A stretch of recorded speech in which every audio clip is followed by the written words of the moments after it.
So tonight, Chapter 7, Wireless Local Area Networks, or Wireless LANs. We'll start out with an introduction, talk about wireless LAN components. A lot of it's very similar to a traditional LAN, local area network.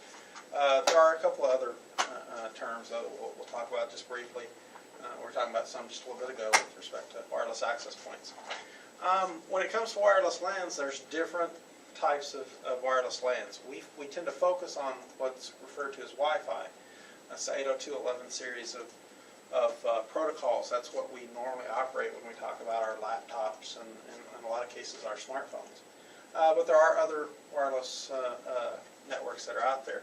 WiMAX and Bluetooth are a couple of the other common ones, and we'll talk about each of those as well, but we'll focus on Wi-Fi. Chapter finishes up talking about best practices in wireless LAN design, improving wireless LAN performance, and then management implications. So what is a wireless LAN?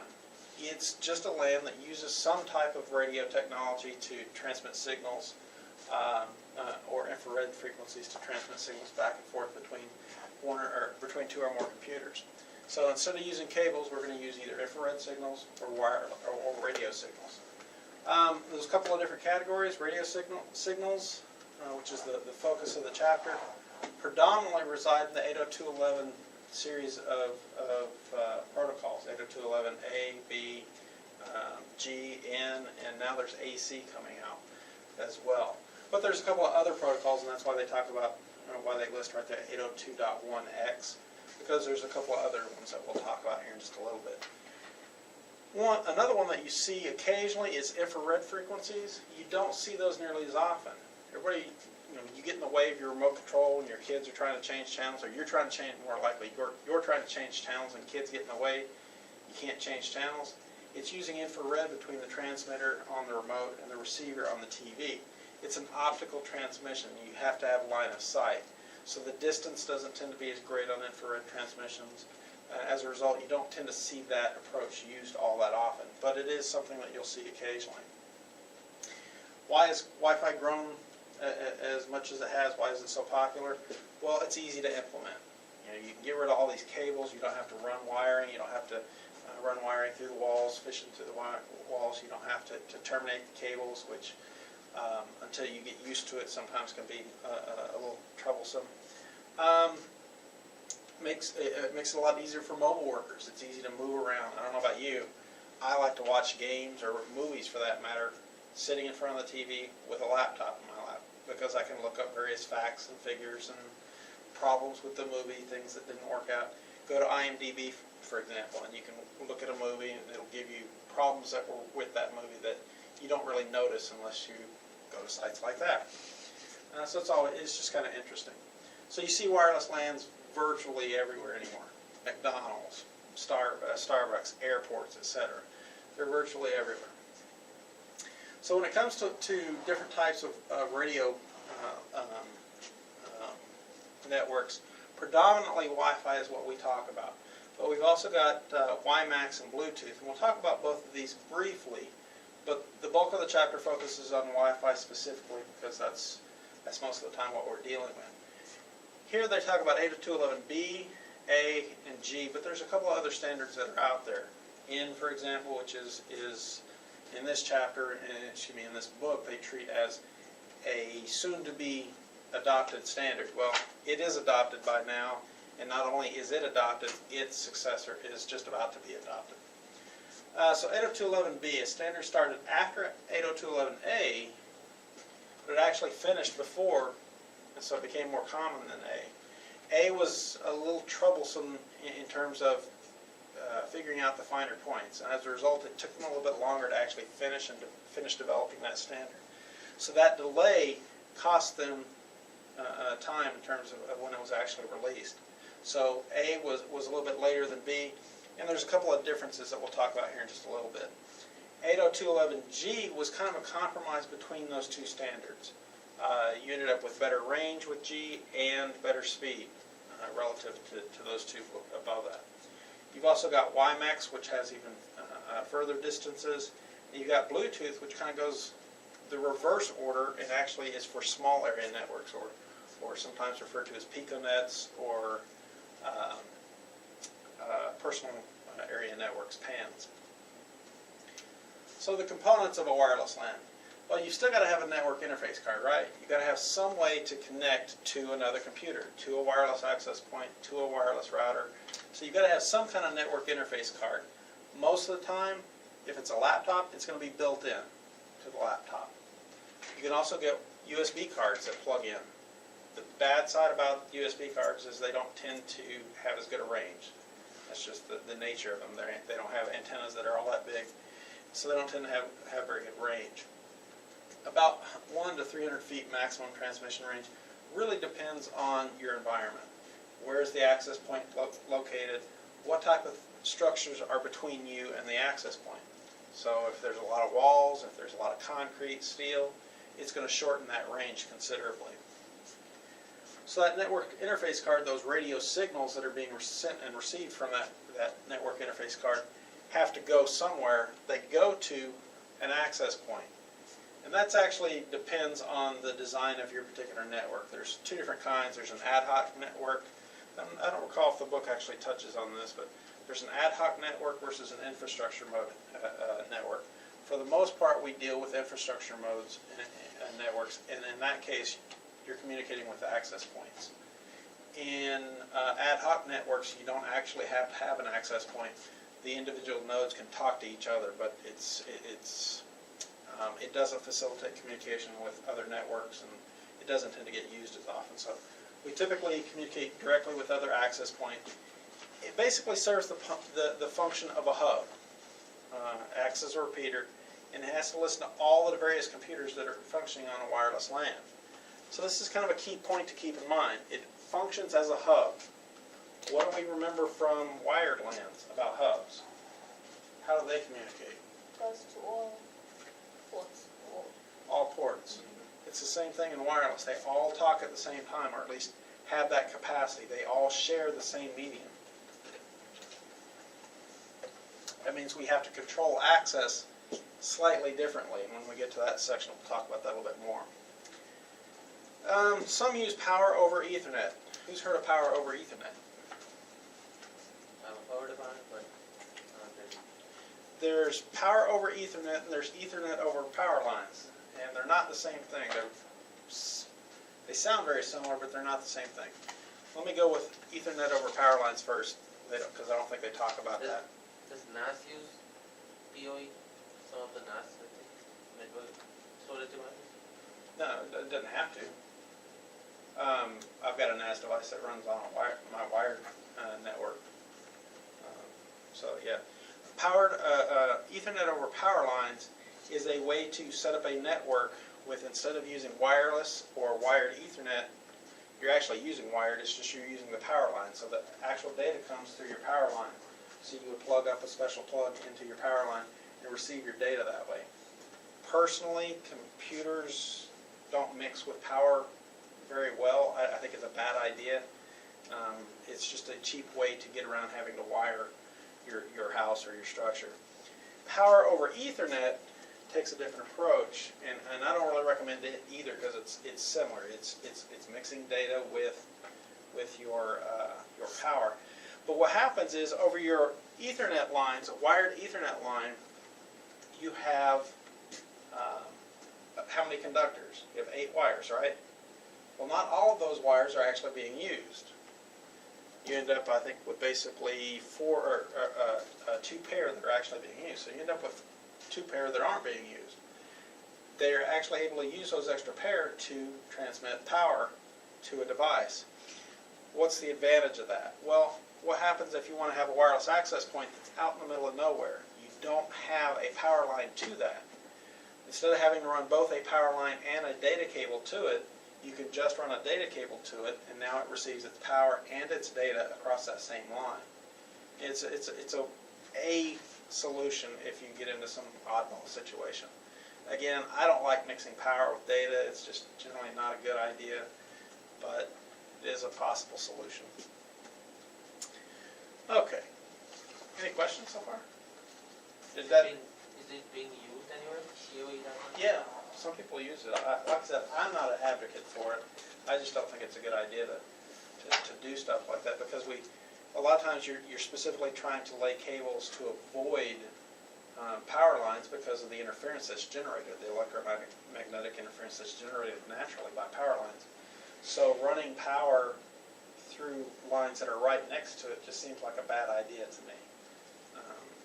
Does it work? Yeah, but it just seems like a bad idea to me. As far as the question about NAS devices, a NAS device is just basically a hard drive that's plugged up to the network. Yeah. No, I was asking like some of them have it? They may. Yeah, because I think I read it somewhere. Yeah, they may very well. I mean, you can apply a NAS device in a lot of different ways. It wouldn't surprise me at all if somebody was doing it that way. So. Okay, antennas used in wireless LANs. In general, we've got two different types. We've got omnidirectional antennas, which is predominantly what you see. It basically will send and receive signals in all directions from that antenna. And for the most part, that's what we want. We want to be able to receive those signals in a variety of different directions. But in some situations, we want to be able to direct that signal. So we might have a need for directional antennas. For example, we might want to put an access point on the wall of an exterior wall of a building. Well, we don't want to transmit signals outside the wall because that becomes a security concern. If we send signals outside the building, somebody drives by, they can sit there and pick up our signals. Depending on our specific implementation of wireless, within a few minutes they may be able to gain access to our network. We'll talk about that a little bit more when we get a little bit further down. So there's kind of a graphical representation of what it might look like. An omnidirectional antenna versus being able to project or receive signals in a specific direction. So wireless LAN and radio frequencies. Wireless LANs use radio transmissions to send data between the NIC, the network interface card, and the access point, so they go back and forth. Most countries operate in one of these two ranges, either 2.4 gigahertz, around that particular frequency range, and around the 5 gigahertz frequency range. The larger the frequency range, the greater the bandwidth, the greater the capacity. Think about it as like a pipe. If we've got a really small pipe, we can only send so much water down that pipe. The bigger the pipe is, the more water we can send down it.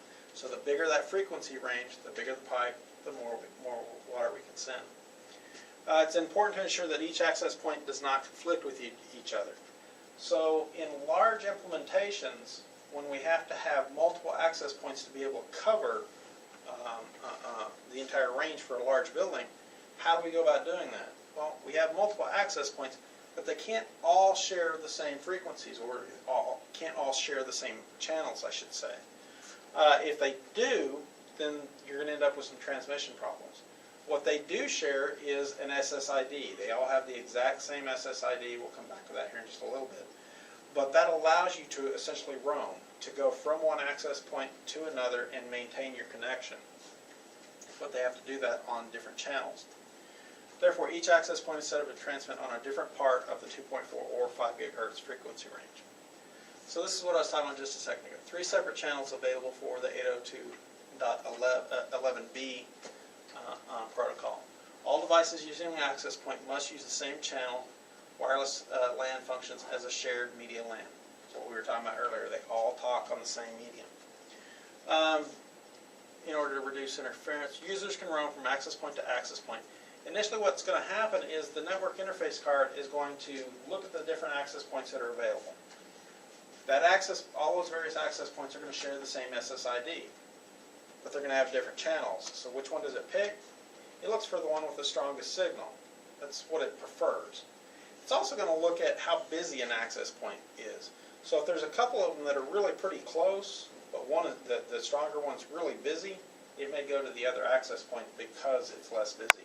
So it's a way to kind of distribute the load across different access points. Can it switch in between? Yes. If you've got it configured properly, yes. If you've got the same SSID configured on both access points, but a different channel, the wireless network card on the computer will automatically switch from one to the other without dropping the connection. No, like if it's receiving from 2 different access points? It won't receive from 2. No, like if the 2 are available with the same SSID like you're talking about, Right. but it doesn't go to the stronger one because it's busier, it goes to the weaker one, but later when it's not busy anymore, can it come back to it? It depends on the specific implementation of that access point. It's going to depend on the manufacturer and how, and their operating system, how they designed it to handle that situation. Let's see. Usually you set an access point installed for. Okay. So here's kind of a graphical representation of what you might see in a larger, if it's a large business. You might have an access point over here. You can't have overlap. Why? Because the network interface will get confused. The network interface card will get confused. So you can't have this access point, for example, set to channel B and this one set to channel B. Because about the time you roam right in here, now all of a sudden it's going to get confused. It's not going to know, it's going to try to send the same signal back and forth to both access points at the same time. So you're going to run into problems. But you do want some overlap with your access points. Not on the same channel, but as far as, again, the same SSID. So each one of these would have exactly the same SSID. They would just have different, be operating on different channels. So it kind of gives you an idea of some of the different components and how they might all relate to each other.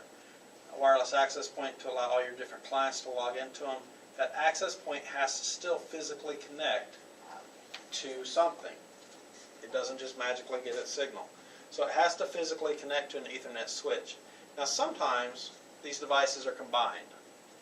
You have devices where switches and access points are tied together. You have some situations that are pretty commonly in consumer devices where you have wireless access routers, in which case you have a switch, a router, and a wireless access point all built together. And so that's not uncommon either. Aren't there some access points which can take Wi-Fi and like kind of act like what do you call it? Which improves the range. Repeaters? Yeah. Yeah, that they absolutely do. They actually operate as repeaters. They're going to regenerate that signal just like a hub would. Depending on the specific access point that you have, like what you're talking about, they can be used to essentially replace a backbone. In which case you have a wired network over here and a wired network over here, and you don't want to run a wire between the two. So there may be two different buildings. You can tunnel those two together, where all they're doing is sending signals back and forth. So instead of sending signals to individual clients, they're sending signals back and forth between another access point to replace what would normally have to be a cable. But that depends on the access point. Some you can configure that way, some you can't. So media access control, they all share airways, right? We could all talk at the same time. We can't understand each other at the same time, but we can all talk at the same time using airwaves. That's how wireless works as well. To control that access, though, is a little bit different than what we have in the wired world. Whereas in the wired world, we kind of accept collisions as, they're going to happen. We don't want them to happen, but if they do happen, we just kind of handle them. In the wireless world, because it's wireless and anybody can talk at one time, we have to handle that a little bit differently. We really have to avoid those collisions from happening in the first place, because we're sharing that medium all at the same time. We really run the risk of not being able to hear what's going on, so you really have to handle it a little bit differently. And that's where this last part of the term comes in, collision avoidance. A station waits until another station is finished transmitting, plus an additional random period of time. That's the distinction, an additional random period of time before sending anything else. Essentially, there's a couple of techniques. There's distributed coordination function, DCF, also called physical carrier sense, and point coordination function. And they can both be used at the same time, but they operate slightly differently. So DCF relies on the ability of computers to physically listen before they transmit. So what are they doing?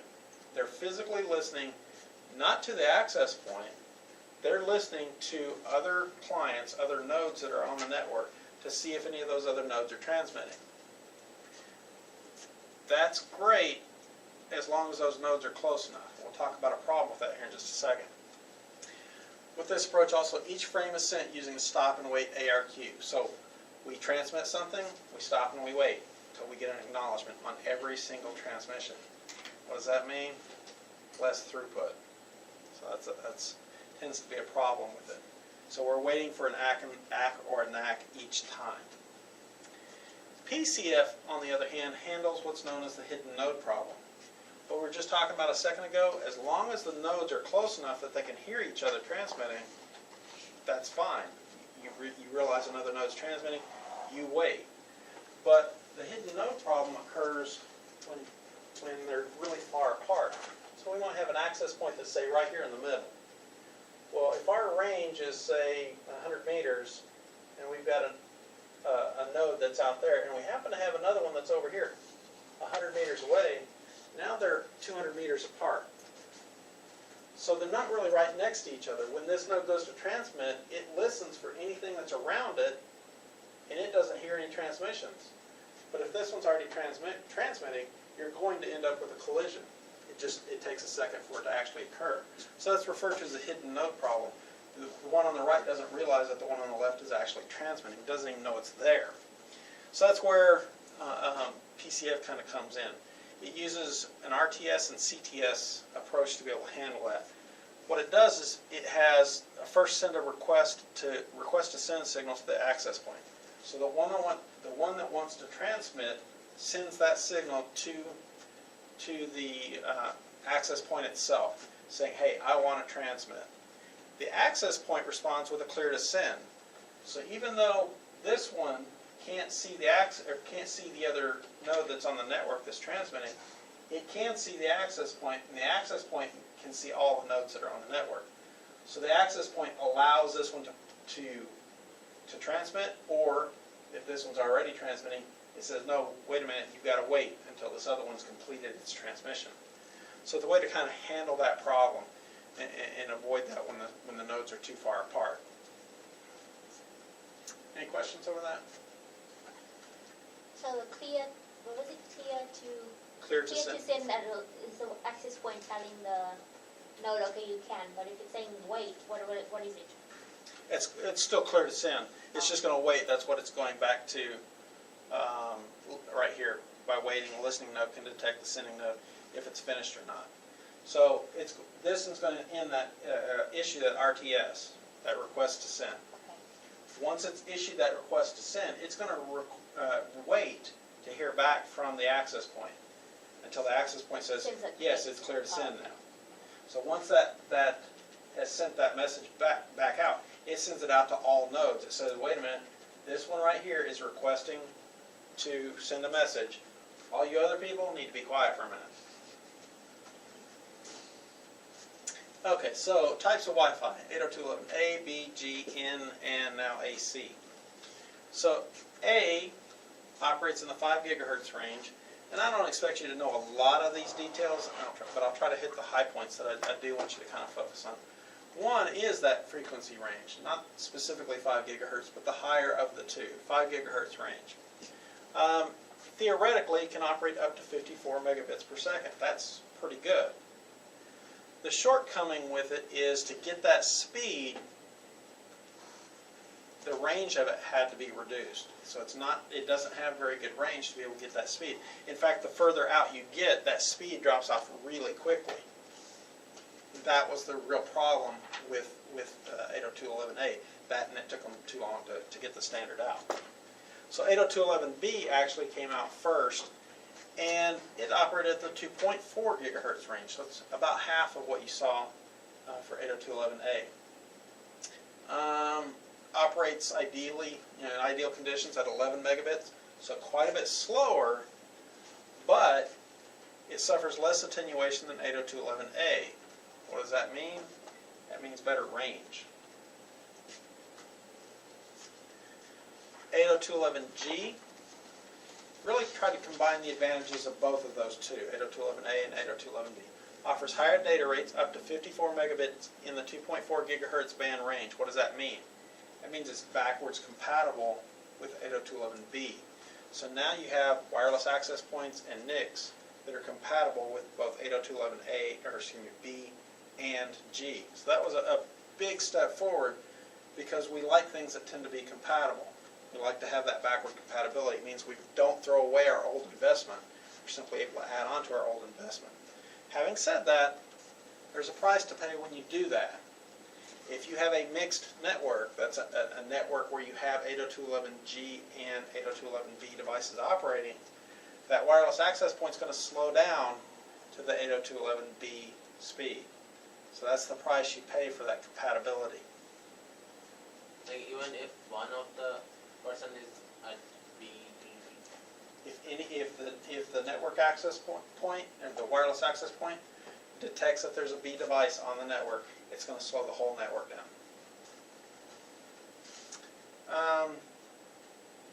And then 802.11g, almost the same media and error control protocols as B, similar packet layout. I'm not really worried about that. Let's see. I don't really say it here. Operates in the 2.4 gigahertz range. No, we're already doing that one. This one, I'm not that worried about this page. Okay, 802.11n's. At the time of this book, it was still in development. When they say still in development, there were already devices being sold by a lot of manufacturers that were already adhering to, for the most part, what was going to become the ultimate standard. The way they did that was they were some of the companies that were involved in helping to develop the standard. So in that sense, they kind of had an inside track. They also use firmware updates, something that allowed you to update your firmware once the standard was actually completed. So it allowed you to then become formally compliant. You're going to see something very similar in the 802.11 AC protocol as well. In fact, you're already starting to see devices that are being sold. I was looking that up before I came to class. At the end of 2011, you started to see some devices that were hitting the market. In early 2012, you're seeing some devices that are hitting the market. It's not set to actually become a formal standard until late this year.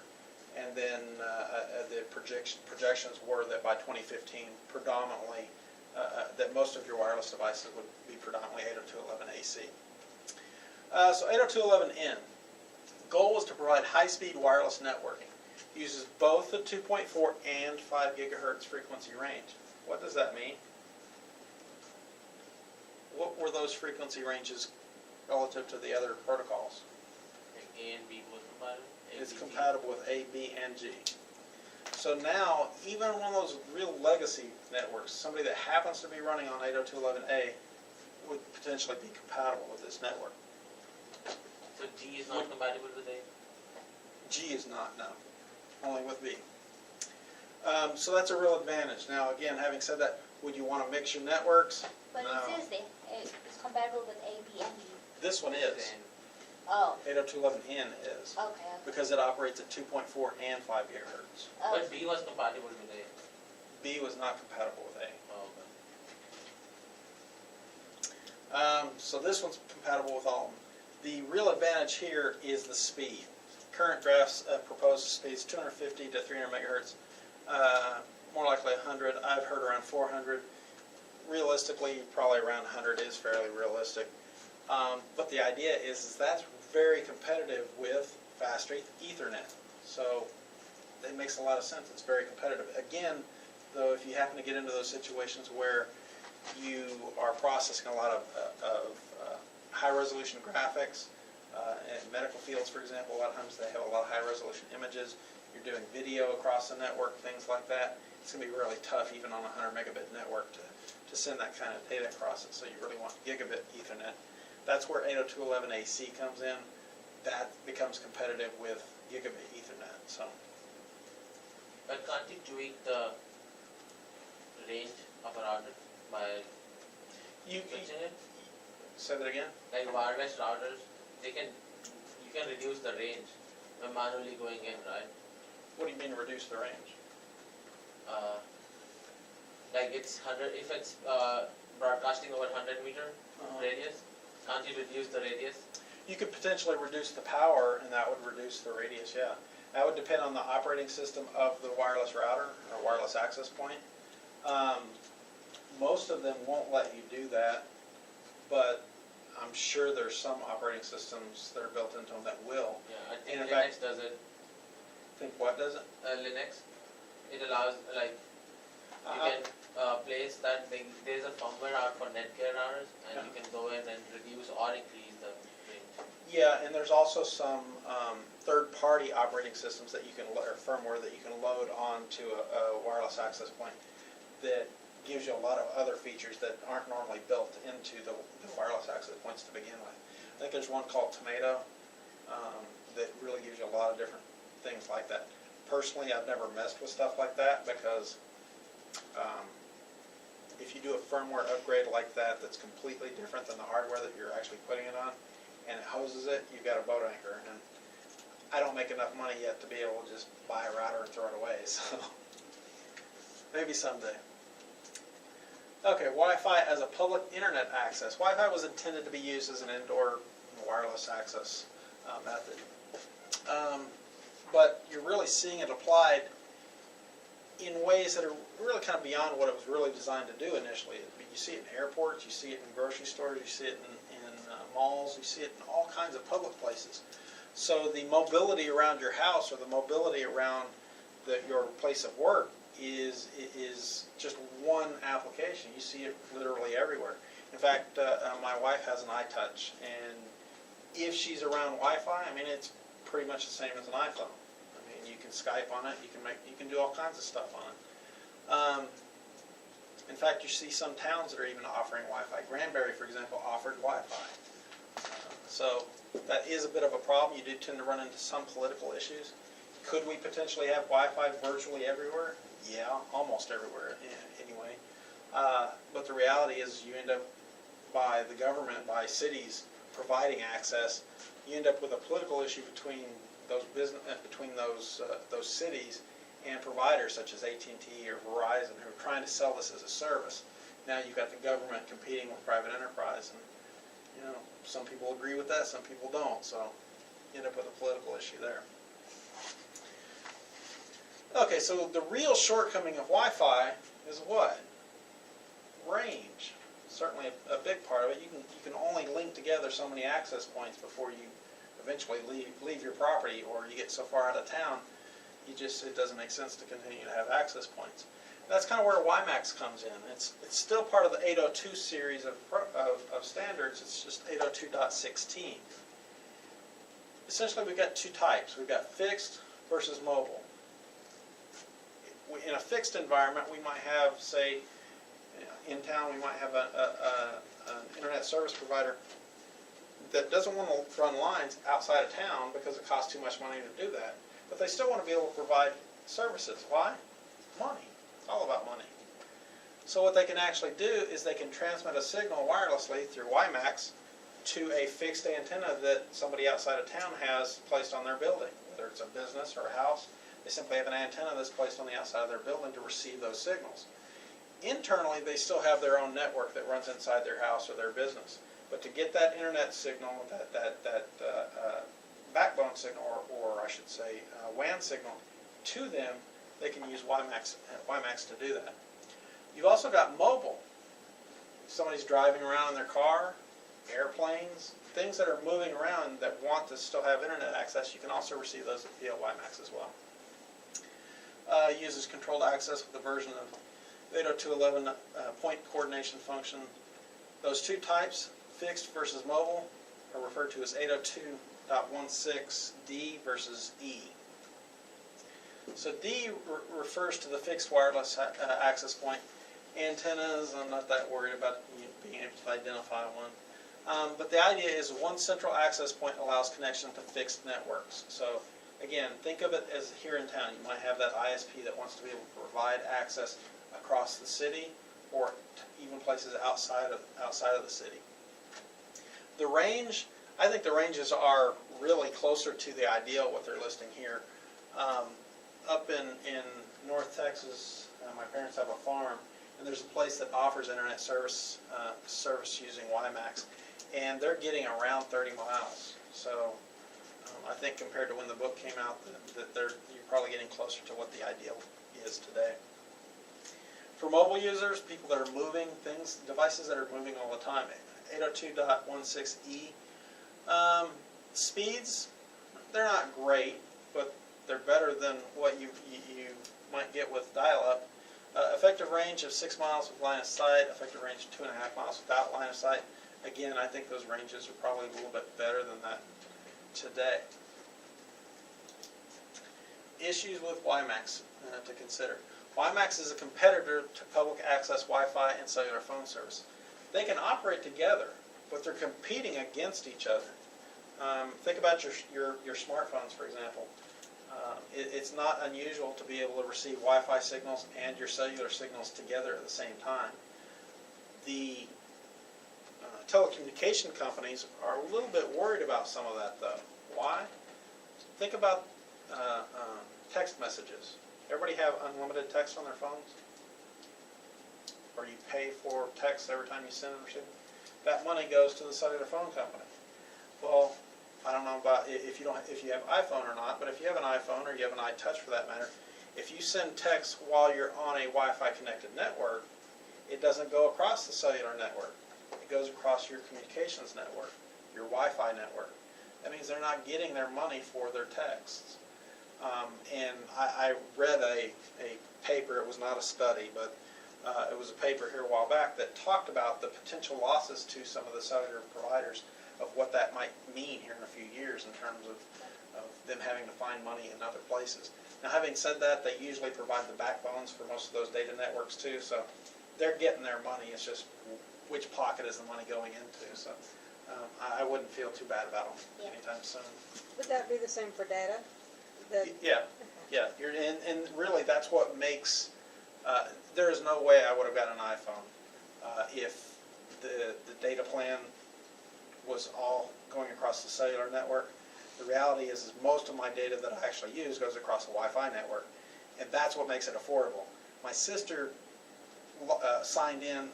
She makes more money than I do. She did it earlier, and she did it when they had unlimited data plans. So she doesn't care.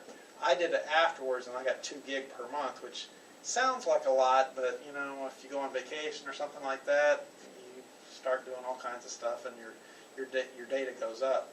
But again, if there's a wireless network around, it goes across that wireless network and not on your cellular plan, and it's just a way to keep your data down that way. So really, the big advantage to WiMAX is range.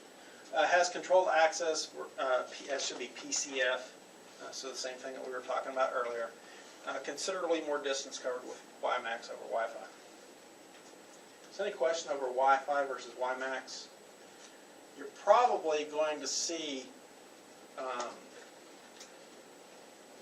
much like you see with smartphones today, you're probably going to see kind of a marriage between the 3 different technologies. Why? Because of the distinctions between them. With cellular, you can be in the middle of anywhere. I mean, it really doesn't matter. In a few places in West Texas, things like that, where you can't get cellular service. But for the most part, you can. But they all have kind of their unique little niches that they cover. So you'll probably see, even though they do compete with each other on one level, at the same time they all serve kind of a niche market. So rather than competing directly against each other, you're probably going to see a marriage of the different services together. Okay, so Bluetooth. We were talking about Wi-Fi, and then we went to WiMAX, which covers a much bigger range. Now we're going to go back to Bluetooth, which comes way back down. Bluetooth networks are really very small networks. They're designed to be, especially initially, really only a few feet. Now that range has extended quite a bit over, as it's kind of evolved, but it's not really designed to carry a lot of user data. It's really designed to kind of replace cables. At least that's what it was originally designed for. So cables between, say, your keyboard and your computer, between your mouse and your computer, between your phone and your car. So something that just made it a little bit easier, not having to keep track of adapters and cables and all those types of things. Performance, say they talk about replacing short distance cabling. Performance is really pretty limited in terms of networking standards. That is something that's getting better, but for what it's designed to do, it really doesn't have to have real high speed performance. As far as the topology, sometimes the Bluetooth network's referred to as a piconet. A more generic term is a personal area network, or PAN. But when you say piconet, you're specifically talking about about Bluetooth. The way it operates, essentially, you've got a master device. A Bluetooth network is going to consist of eight devices, and you've got a master device that controls access for the other 7 devices. So essentially, that master device is acting like an access point. So whenever a device needs to talk, it has to go back to that master device to get permission. So that master device is controlling access. Bluetooth media access control. Most of this stuff, I'm not worried about you knowing any of that. I think it's really a little beyond the scope of the class. The only thing I would point out is it uses frequency hopping spread spectrum. It's not particularly efficient, and that's largely why, it's largely what limits the speed of Bluetooth. It's not compatible with 802.11b. Not only is it not compatible, because they operate on roughly the same frequencies, 2.4 gigahertz, because of that, you tend to, especially if they're too close to each other, or you have a lot of devices connected to your Bluetooth network, you can end up with some interference and run into some problems with your networks that way. So it's just something to be aware of. In those types of situations, you might have to move an access point if you've got a lot of Bluetooth devices enabled, such as your cell phones or mice, keyboards, etc. Any questions so far? So best practice recommendations. Select the best one cost permitting. Adopt 802.11g or N. Again, this is a little dated at this point. There's no way I would invest in G anymore. G was a very good wireless technology or protocol at the time, but given that you've got another standard about to come out, really N is probably the only one I would invest in, or the newest one, assuming that the manufacturer of the 802.11ac devices is promising firmware upgrades. If they're not, then I probably wouldn't make that investment yet, just in case the final version doesn't comply. They're not compatible. Question? Does access point with 8.11n, it also goes down if there is somebody using G? If there's a slower device, yeah. Let's see. So even if it's somebody is using A, it goes down because it's compatible with it? Yep. So don't mix your wireless networks, is what that says. That's the price you pay when you mix those networks. It's the same thing in a wired network. If you have a wired network where you're using a hub and you're using devices that are 10 megabit and 100 megabit compatible, they're backward compatible, that if you're communicating with a 10 meg, you're not going to get any faster speed than that 10 meg card. It's just not going to happen. Prices of access points and network interface cards, they're coming down. That's not really anything that you can point to as it relates to wireless stuff. That's computing technology in general. So if you want to wait, something's too expensive, you want to wait, prices will be less. To a point.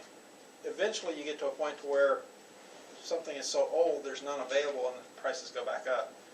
Hard drives are an example that I've seen, where if you buy a certain hard drive and then you wait and then there's not, that particular one's not available anymore from a lot of sources, the prices start to go back up as larger and larger hard drives become more predominant. It's just supply and demand. The supply of those is less, so now the price goes up. Wireless versus wired, similar data rates for low traffic environment. So wireless versus wired, the performance, they're really very competitive. Once you start to get into a really heavily trafficked network, you're going to get better performance out of a wired network. You just are. Why? Because it's usually going to be a switched environment, and wireless is a shared environment. So that's why you run into that. Using wireless LAN as an overlay network is an excellent approach that you see a lot of places doing. The idea is that you have a facility that not only has a wired network, but also has a wireless network covering the same geographic area. Why is that important? Well, a lot of people just like the ability to be mobile. It doesn't make any sense to have a smartphone that you have to plug in all the time. You want wireless access. You sit down in front of your computer with your smartphone. Again, you don't want to plug in your smartphone to be able to get network access. But even with laptops, you want to be able to move around the same environment that you have traditional desktop computers that are connected to the network. And those are referred to as overlay networks, and you see those pretty commonly. Having said that, there may be situations where you purposefully do not want an overlay network. For example, in a high secure area, you may only want to allow people to physically connect to the network. It's just an additional precaution. Why? Wireless networks are traditionally not that secure. We'll talk about that a little bit more in just a second. Physical wireless LAN designs, more challenging than designing a traditional LAN. Basically, you have to go through a physical process. We've kind of talked about it a little bit on the project of some of the process that you have to go through to figure out where you should place a wireless access point. The reality is once you have a physical structure in place, you really kind of have to go back and redo some of that work. Why? Because you've got a lot of these structures. Let's see. Say something about that right down here. You've got structures that get in the way, things that are going to cause interference. Usually walls. The construction of the walls, the type of walls, how many walls, those are all going to impact the radio signals. As a result, you can just kind of guesstimate the coverage that you're going to get from a drawing.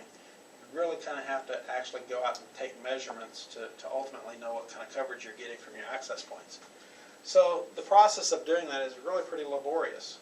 Take 2 or 3 people, take a really long network cable and your wireless access point, and somebody with a laptop, and plug in the wireless access point, place it somewhere in the facility, and then walk around different points in the room with your laptop and document your signal strength.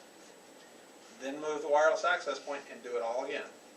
Then move the wireless access point and do it all again. You do that, depending on how accurate or how laborious you want to be, you can do those in very small increments, or you can increase them and probably be a little bit less accurate. But it really depends on how accurate you really want to be. But that's the only thing that's really going to tell you the effect of the various sources of interference are going to have on your actual signal. So at the end of the day, after you've done that, you can go back and look at your various documents and your various readings and say, okay, this is the one that gives it, this location is the access point is the one that gives us the best coverage throughout the facility. And that's where you end up mounting your access point. And it's referred to as a site survey. Something to keep in mind when you're doing that, your wireless access point, it's got to have power, and it's got to have a local area network connection to it. That's what we were talking about earlier, power over Ethernet. It's one way to get around that, but okay. They talk about actually the physical process of going through and covering a site, and if you actually go through the text, it gives you a graphic of this, which is a little bit better than what they do here. Yeah, they don't show it here. Essentially what they suggest is kind of locate an access point in a corner of a building or a corner of a room, and then kind of work your way around based on that. If you look at the graphic in the text, it kind of shows you what they're talking about. And they specifically talk about trying to allow some type of overlap. Why? Because you want to be able to roam from one access point to another without dropping your signal. Especially if you're in the middle of a big file download, you don't want to drop that signal. Some of the new browsers are a little bit better about saving that download and being able to pick back up where you were, but in some cases you can't do that, so you don't want to drop those signals if you can avoid it. Just be sure and keep in mind to set each access point to a different channel. And then they go through a process of calculating range. In a multi-story wireless LAN environment, it gets a little bit more complicated, because now we're not just talking about two-dimensional, length and width. Now we're talking about height as well. So it can get a little bit more complicated in terms of not only taking measurements, but ultimately placing those different devices. So in this particular example, think about 3 different stories. Think of maybe a hotel or something for that example. So you might want to place one here, one here. You might want to alternate the ends of the floors that they happen to be on. Why? Because if you've got multi-directional antennas, omnidirectional antennas, it's going to transmit in all directions, out, up, down, etc. If you wanted to have maybe a stronger signal, maybe you use a directional antenna and just have one on each floor at one end. would be another way to handle it. The downside to that would be you'd have bad coverage on the opposite end of that particular floor. So, it's really up to the creativity of the person that's designing that network and the approach that you want to take. So I mentioned a minute ago that wireless LANs are notoriously insecure. They can be somewhat secure. They're never as secure as a wired network, but they can be somewhat secure. They get a bad rap because people tend to not configure them properly, which is really a shame because it's not all that difficult. They don't go through the time to do it. Especially important for wireless network, anyone within range can use a wireless LAN. There's an app for iPhones, iTouches, etc., that if you jailbreak your device, you can crack a web encrypted device, a web encrypted wireless access point in probably about 5 minutes. Wow. That's not protection, and that was the very first encryption protocol or encryption technique that was used for wireless access points. The downside is it's a very easy method of encrypting your wireless signals, and as a result, a lot of people use that. If they use anything, that's what most people tend to use, and it's really easily broken into. Process of finding a wireless LAN, it's just like finding one for legitimate use. You walk around with a laptop or some other type of device that picks up those signals and look for networks. I'm driving down the road, I pick up signals all the time. You can also use special purpose softwares, tools to learn about wireless LANs. You've discovered a couple of terms that you frequently see or hear about when they talk about trying to find these networks. War driving, the process of driving around, walking around, etc., finding these wireless networks, and then war chalking. Once you found one, identify it in some way. Usually a piece of chalk on the side of the building, on the sidewalk, etc. That's the last thing you want. They're telling everybody around there, there's an open wireless network here. Come check it out. So how do you go about securing your wireless network? Well, first off, you don't use web. If you want to use web, fine, just plan on being broken into at some point. They talk about SSID, and depending on who you talk to, that either is or is not a method of securing your wireless network. My personal thought on it is anything you can do to make it a little bit more difficult on somebody that's trying to break into your network, you're better off. And so the idea behind a SSID, it's a service set ID, is that you have to have some way for devices to identify a wireless access point. So an SSID is that way. It says the name of that wireless access point is, and whatever that name happens to be. When it's set to broadcast, it tells everybody, hey, I'm over here, come get me. This is where you want to sign up, this is the service that you want, this is the access point. Well, once you've associated a device with that access point, you can turn off that broadcasting of the SSID and you will still continue to be able to access it. You're not turning off the broadcast of the access point, just the broadcast of the SSID. So there's nothing secure about that other than it just makes it a little bit more difficult for somebody to actually identify that there's an access point in the area. Wired equivalent protocol was the very first. Any questions about that? Okay. Wired equivalent privacy was the very first encryption approach used for wireless access points. It's a very simple approach, and the problem with it is there's a couple of problems with it. It has a relatively short key, encryption key. The shorter the key, the easier it is to break. Really long keys are harder to break. So it has a relatively short encryption key. Additionally, with each broadcast, it transmits part of that key in the broadcast. So with the proper software, you can crack it really very quickly.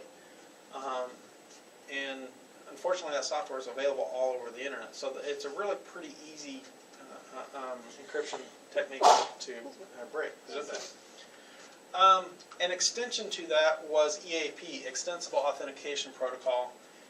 It was an approach where you had a one-time web key created for you dynamically after login. What would happen is you'd go to log into the network, and you were hit up for a login ID and password. you typed in your login, you logged in with your login ID and password, and you were issued a temporary web key. That web key was only good for that current connection. Once you disconnected, that web key was thrown away and it wasn't used again. Well, that's fine, except that because of the speed with which you could break web, it was still pretty easy to break into web encrypted systems.